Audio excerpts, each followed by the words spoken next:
Hello everyone and welcome back to Stories with me, Jesse.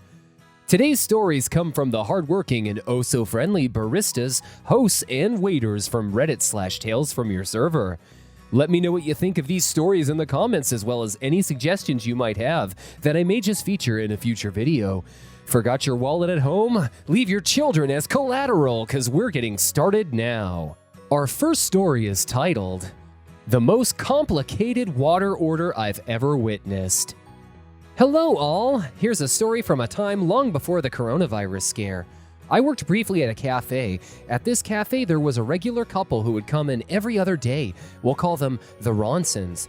Now, the Ronsons were a husband and wife. Mrs. Ronson would come in with a different accent each day and would say that her medicine changes her taste buds. They were one of those tables who took it as a challenge to see what kind of backwards-ass order they could send to the kitchen. Mrs. Ronson was known to completely deconstruct the concept of an arugula salad, and Mr. Ronson enjoyed ordering odd quantities of things, just for his dog for later.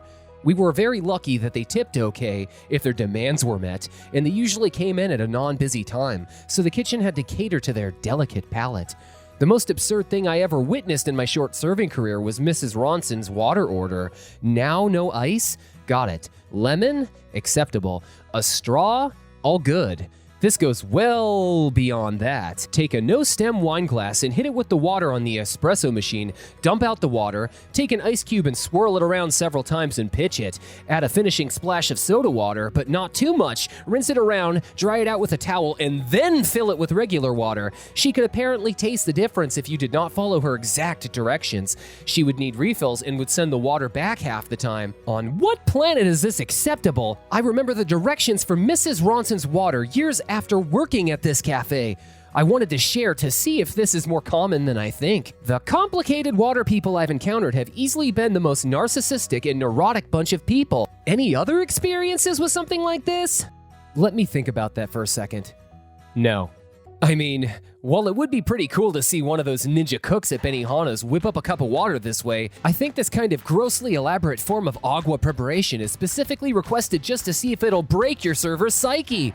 Better call the men in white on this insane woman. Back her into a corner and nab her with a dog catching net. We've got a rabid one. Moving on, our next story is called, "Woman in a Restaurant Demands a Booth That Is Already Taken. The couple sitting there find her rude and refuse to leave to teach her a lesson. Chaos ensues." I saw a public freakout recently that reminded me of something that happened when I was a hostess in my early 20s at a steakhouse.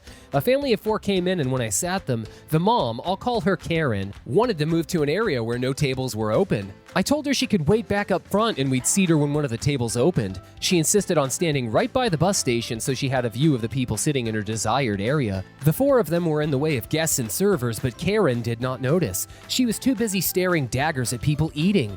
I went to the manager who tried to move her, but to no avail. Finally, we just let them stay because we noticed a couple in a booth packaging up their food. I checked in a few minutes later to see if that table had left yet, and was dismayed to see they had ordered dessert and coffee. Karen was still standing there, watching them. The kids were bored and running up and down the wheelchair ramp. I asked Karen again to move back down to the waiting area as she was blocking servers and her kids were an accident waiting to happen. She loudly asked when her table would be ready and pointed right at the couple sipping their coffee. Knowing we were talking about them, the couple looked at us and smiled. It hit me then that they were not leaving on purpose. Karen realized it as well because she got very angry. She yelled that they were holding her booth hostage and we should kick them out. I told her we would not ask anyone to leave until they were ready. Then I watched in horror as the woman approached the people. "You're done here. This is my table now. Pay the bill and go." Couple, smiling sweetly. "We just got our coffee and dessert." "Then take it to go. We are hungry and you're in our booth." "This is our booth. It's not yours until we leave." Karen raged insults at them until the manager came rushing up to help. He tried to intervene, but could not be heard over her screaming about her starving children. The couple kept their cool the whole time, nibbling their dessert and stirring their coffee at a sloth speed. Finally, the manager had enough and told the woman to get the f*** out. She was utterly floored that we were asking her to go and not the couple. She picked up an empty dessert plate from their table and chucked it across the room where it hit a wall and smashed into pieces. The manager screamed for someone to call 911. This is before anyone had cell phones. I remember trying to hide my smile from the people around me. What adult acts like this? This woman is in her 40s. There were a ton of open booths too, not just in that area.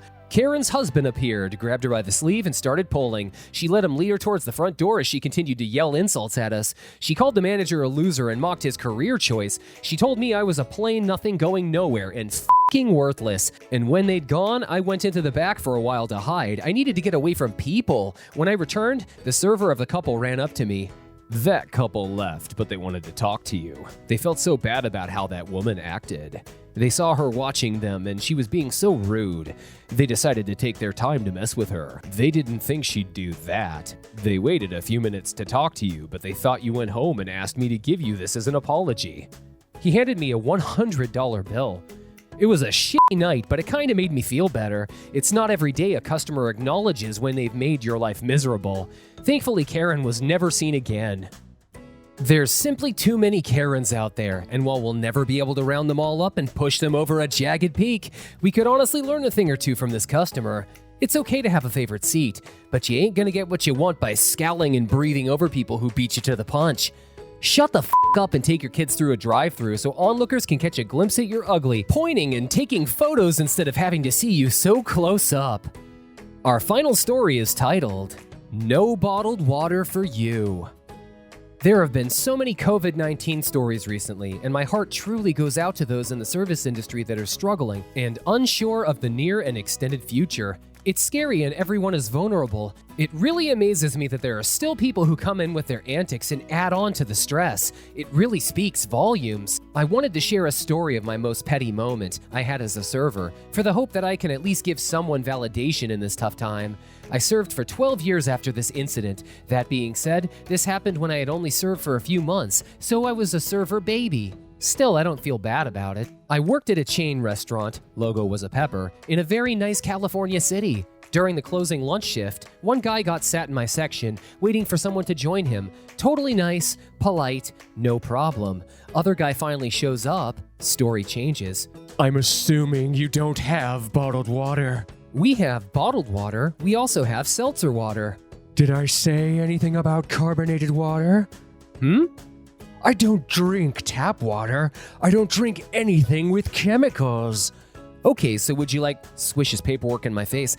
I think you can figure it out. So I get the bottled water, pour it partially into his cup at the table with ice. So, that comes from the tap. In case you don't recall, I don't drink tap water. What is ice made out of? I didn't even answer at this point because I was seeing red. Tap water. Try again, sweetie. I took the bottle of mineral water and his cup. I literally dumped everything out in the back. Didn't even fill the water up at the soda machine. Went to the bathroom sink. Filled the cup mostly full and a bit into the same bottle I brought to the table. Waited a couple minutes, then brought it out to him. That's better. Was that so hard? Nope, it wasn't at all. Happy you paid for chain restaurant sink water at a premium, ya douche. Remember the first guy? They split the bill, and he more than made up for the other guy's tip. He was lovely. Other guy, 0 out of 10, would do what I did again. Oh, yes! Stick it to that complete scumbag. Aw, man, these kinds of stories really bring tears to my eyes. I could never handle the stresses of working in the food industry myself. Angry people I'm used to, but adding hunger into the mix just about makes me want to hide behind the counter and cry my eyes out. At this point, I wanted to give a few shout-outs, which I can, because this is completely my channel, alone. Well, it's yours too. Tricia Smith, Bonnie Scott, Christy Lamont, Zero, Unstable Gold, and everyone else who happens to be tuning in. Thank you so much for your love and support. I don't deserve you. Anyways, that's about all the time we have for today, ladies and gentlemen. Thanks again for tuning in with me, Jesse. What did you think of these stories? Be sure to like, comment, and subscribe for more content and click another video of ours on the screen. Have a beautiful day and try to be nice to someone. Catch you in the next one.